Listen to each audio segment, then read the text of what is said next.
In this lecture, we'll be covering SEMrush. SEM stands for Search Engine Marketing. This tool is my absolute favorite for honing in on what exactly your competitors are doing with both paid and organic search. So let's go ahead, SEMrush.com. Okay, from this section, you can put in any competitor or any website that you want to look into right here at the top. I'm going to put in HubSpot.com. They're a huge marketing company. They have a ton of paid and free marketing that they're doing on search. So let's walk through this treasure trove of information. Okay, right here on this first section, we see that there are about 2 million different visitors coming to HubSpot every single month. That is across about 842,000 different keywords that they're ranking for on search engines for free. Of course, not all search terms are created equal.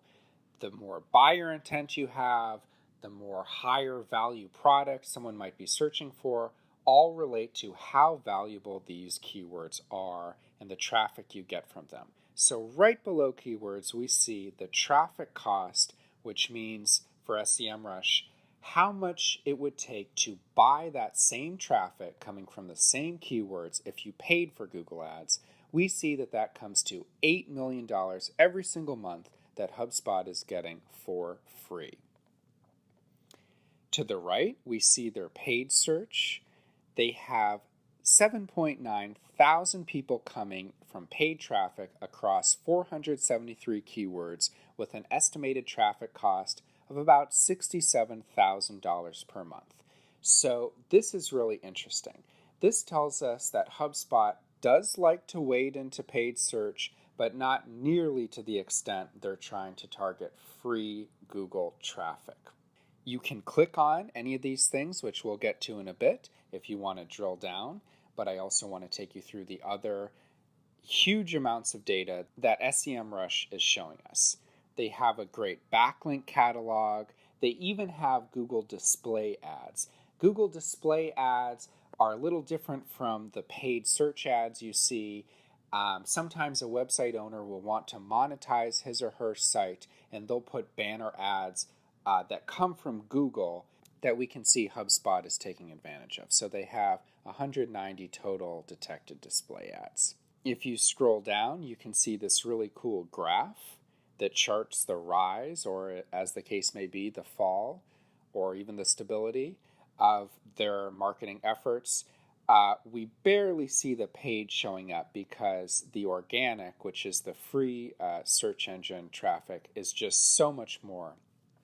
But to the left, we can see a circular graph and chart of, okay, where is this traffic coming from?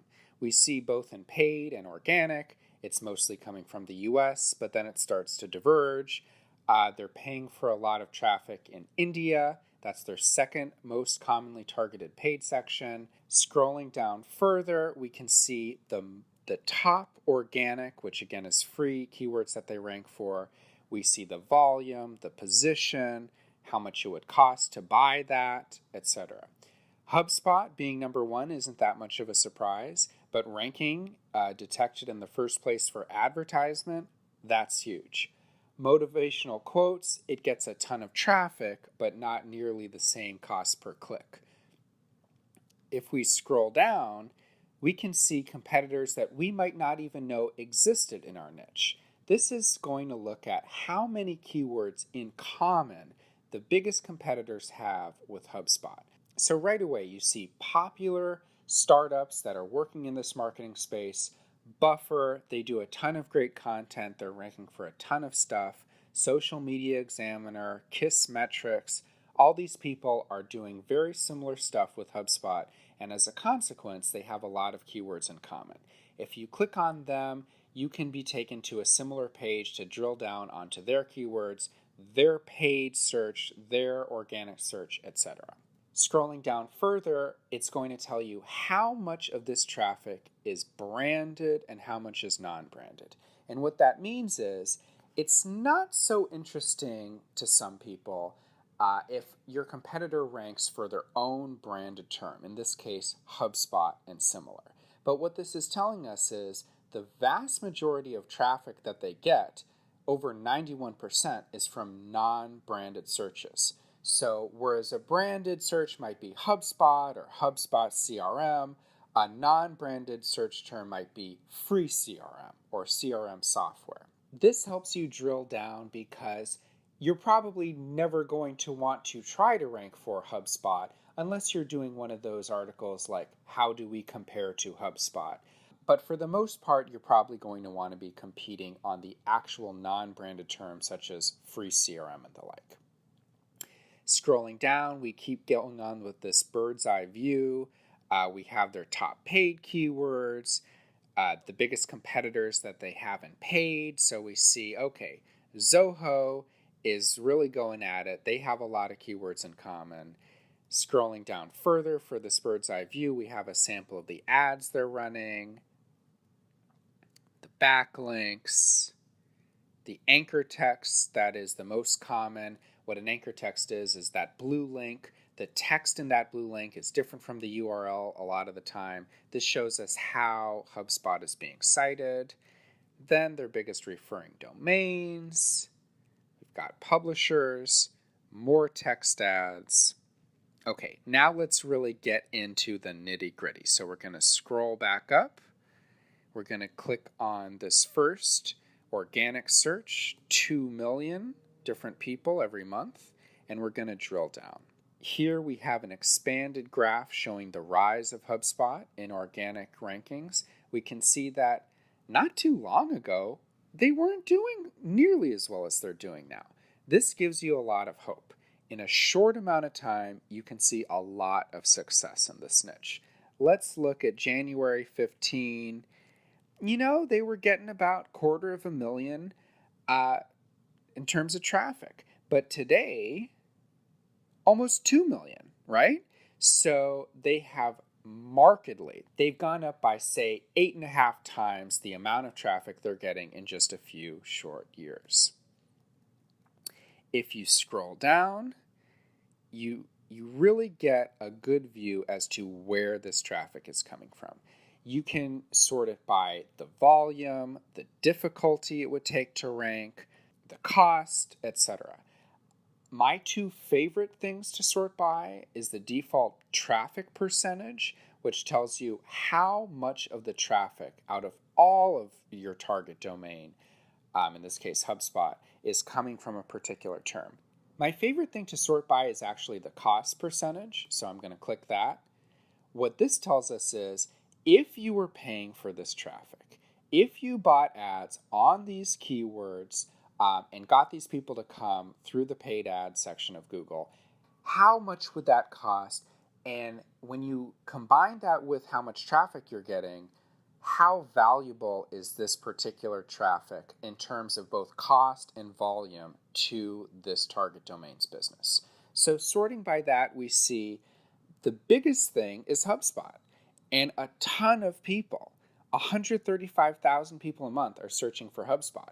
And as people compete to also pay for ads on the HubSpot term, you'll see that that's actually quite valuable. It's $5.59 to buy an ad on Google for this term. So a ton of traffic, a decent cost per click, that's why this is first. The second one, a non-branded term, actually has less of a volume. Less people are searching for advertisement than HubSpot. So you've really made it at that point. It has a similar cost per click, $5.47, but we see a much, much lower cost percentage is coming from this. Why? That has to do with the volume, it has to do with the cost per click, etc. There's a lot of competition, there's way more results for advertisement. As we start going lower down the list, we start getting some really good ideas for how we might want to position ourselves as a HubSpot competitor. CRM.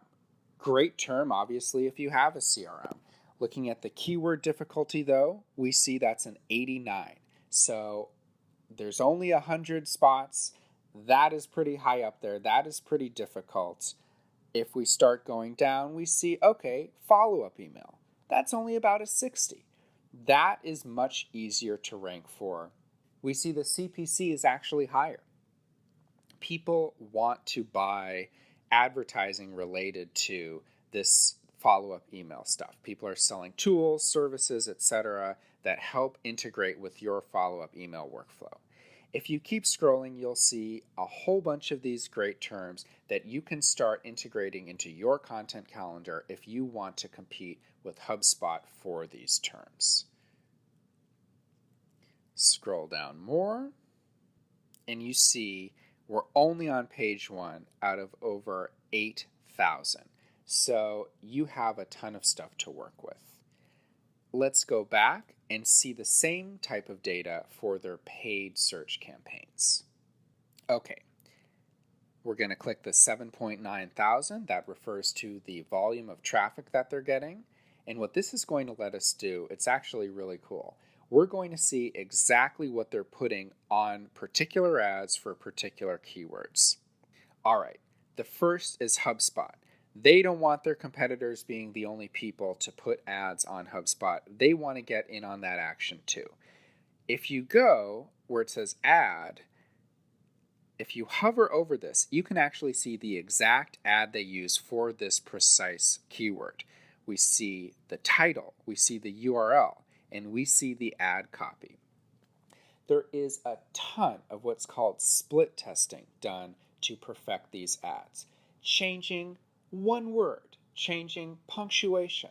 All these things are done dozens of times, sometimes hundreds or more times, to get the highest converting ad copy and the highest converting keywords. But you're going to cut straight to the end of the line. You're not going to be trying what they tried to do 2 years ago and failed at. You're going to see their best stuff, their latest, most cutting edge stuff right here, right with the help of SEMrush, so that you can get, hopefully, the fruits of their labor after trying all those different dozens of variations. You're going to see what works best for them, because if you do a similar thing, if you're offering a similar product, this will hopefully work best for you too. You can go, you can see all this stuff, free CRM, etc. I think this is a really great way to save money on marketing agencies by cutting out all of that early work, cutting straight to the end of the line, and getting the best stuff. Obviously, you'll want to change the copy a little bit to reflect your brand and what you're selling. If we go back again, we can see there's a different category for display advertising. So if we click on that, we can see some of their banner ads that they're posting across the web. So if we scroll, we see the publishers that they're working with. So blackberryseeker.com. They've got 2 ads over there. Great. Let's click on that. These are the type of ads that you see on this blackberryseeker.com. We have the time seen, so are they coming back for more? Did they like their campaign and did they want to do it again? We see the advertiser, we see the days seen. This is going to give you a good insight as to whether or not this is the type of neighborhood you want to join. Is it more than HubSpot? Is it other people in your niche, etc.? So if we go back, we're going back to, of course, the HubSpot section of this display advertising. We'll see a breakdown by country, only 52% in the US. A lot of times other countries are cheaper in terms of how much it costs, although that's certainly not always the case. And you just might, in general, want to target local services elsewhere. You can see a breakdown of display ads by device. Only 20% saw these ads on the desktop.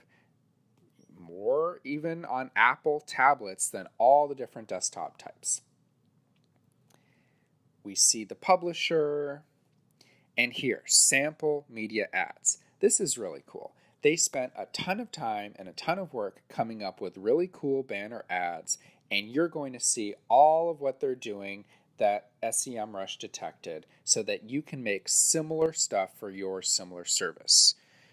Want free marketing advice? It's in orange. I'm sure they've done a ton of testing to show that orange converts better than red, for example. Book a free assessment in a different color. It looks like a button. If you click on it, it expands it.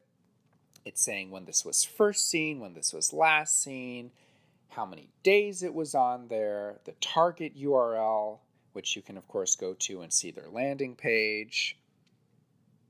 We're seeing the different domains that they published this ad on.